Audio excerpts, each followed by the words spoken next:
Without any further ado, this is Captain Kelly. Thank you, Kaylee. It is great to be here at your high school where gravity works most of the time. No, it's really great to be here in Colorado. Gabby and I we were just in visiting with your new governor, who is a guy that Governor Jared Polis, who Gabby served in the House of Representatives with for about 5 years. January of 2011, up to that point in my career, I thought I had the risky job. I had flown 39 combat missions over Iraq and Kuwait. I'd flown on and off an aircraft carrier 375 times, and by that point I flew 2 flights on the space shuttle. But as it would turn out, my wife Gabby is the one who would nearly lose her life serving her country.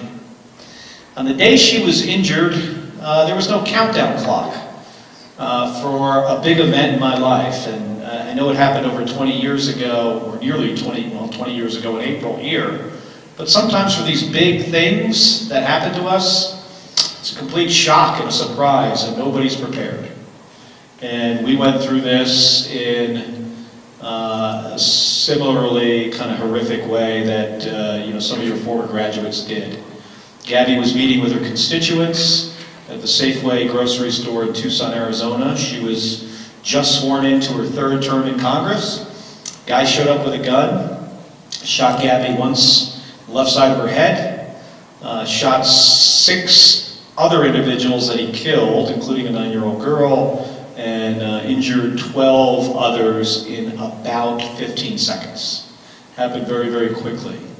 Gabby was in the hospital for 6 months straight, was an outpatient for a year after that. It was a really, really difficult time. Gabby resigned from Congress in January of 2012. In Congress, she barely took an hour off, month after month, and really cares about this country and cares especially about young people and your future, and also reminds me each and every day to not give up and to deny the acceptance of failure. Gabby Giffords.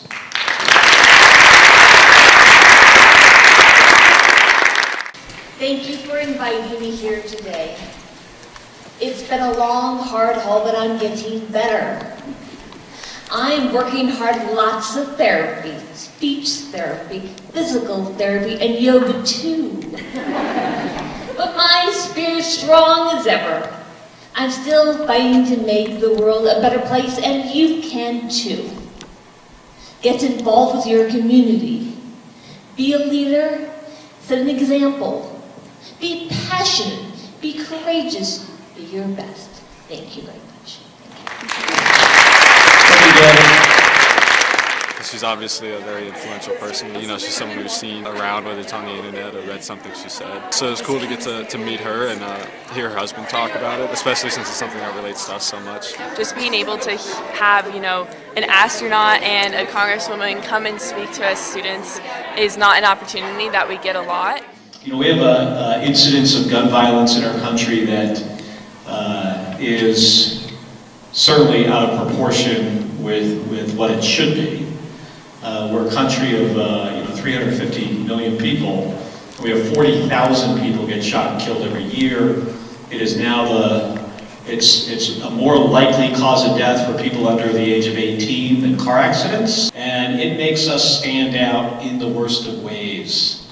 But never forget that as a single individual, you have a lot more influence than you think. As you move on here from Columbine High School and move on and off to college or wherever you might go, that you remember that we all should, do something to try to make our community, your state, our country a better place to live.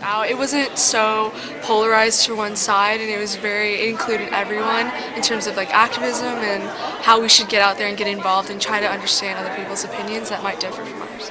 I think with all the polarization in the government right now, it's imperative that we have these discussions, we talk to each other. And they provided lots of helpful insight on how we can make a difference in our community. So thank you, everybody. Really appreciate it.